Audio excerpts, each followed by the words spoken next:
हरे कृष्ण. श्रीमद भगवद गीता जशी आहे तशी, अध्याय 14. अध्यायाचं नाव आहे गुणत्रय विभाग योग. 3रा श्लोक वाचायला सुरू करत आहोत. सुरू करण्याआधी श्रील प्रभुपादांना प्रार्थना करूया. हे श्रील प्रभुपाद, आम्ही भगवद्गीता हा ग्रंथ वाचून समजून घेण्याचा प्रयत्न करीत आहोत. त्यासाठी आम्हाला आशीर्वाद द्या. धन्यवाद प्रभुपाद. श्लोक क्रमांक 3.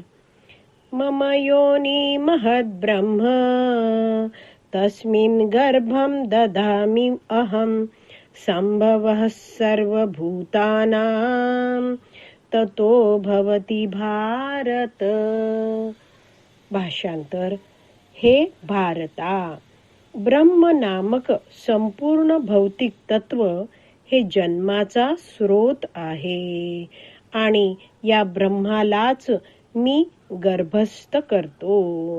यामुळे सर्व जीवांचा जन्म शक्य होतो. तर भगवान श्रीकृष्ण आता अर्जुनाला हे ज्ञान देत आहेत. त्यावेळी म्हणत आहेत, भारत, भरताच्या कुळात जन्मलेला आहेस तू. त्यामुळे भगवंत अर्जुनाला भारत असं संबोधन करत आहेत. तर ह्यातले शब्द जाणून घेण्याचा प्रयत्न करूया. पहिल्या ओळीतला शब्द आहे बघा, महत ब्रह्म. मम योनी महत ब्रह्म. तर हा महत ब्रह्म म्हणजे काय आहे, तर त्याला म्हटलं जातं प्रधान, म्हणजेच भौतिक प्रकृतीची अव्यक्त अवस्था. तर अशा या भौतिक प्रकृतीचे जे 3 गुण असतात, सतोगुण, रजोगुण आणि तमोगुण, ते भौतिक प्रकृतीच्या अव्यक्त अवस्थेमध्ये एकास एक मात्रेत शांत असतात, म्हणजे समप्रमाणात असतात. जसं मी इडली बनवते, तर मग त्याच्यासाठी मी प्रमाण कसं घेते, 3 वाट्या तांदूळ, 1 वाटी डाळ. तर हे झालं प्रमाण, 3:1. इथे हे 3 गुण आहेत ते एकास एक आहेत, म्हणजे समान मात्रेत आहेत. ही अवस्था आहे भौतिक प्रकृतीची अव्यक्त अवस्था. यात तिचे 3 गुण शांत असतात आणि यावेळी सृष्टी निर्मिती झालेली नसते.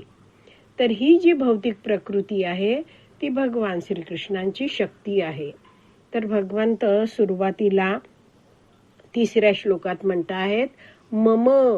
मम म्हणजे भगवंत म्हणतात, हे जे महत ब्रह्म आहे ते माझी शक्ती आहे.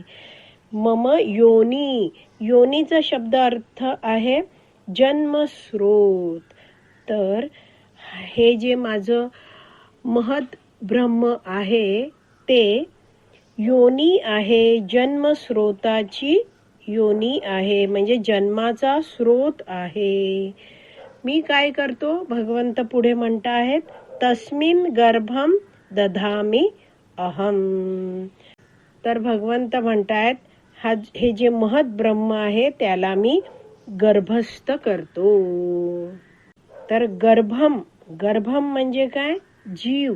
तर भगवंत ददामी अहम म्हणजे भगवंतांद्वारे जीवांना या भौतिक प्रकृतीच्या अव्यक्त अवस्थेला, जिला प्रधान म्हणतात, त्यावर भगवंत काय करतात, या जीवांना ठेवतात.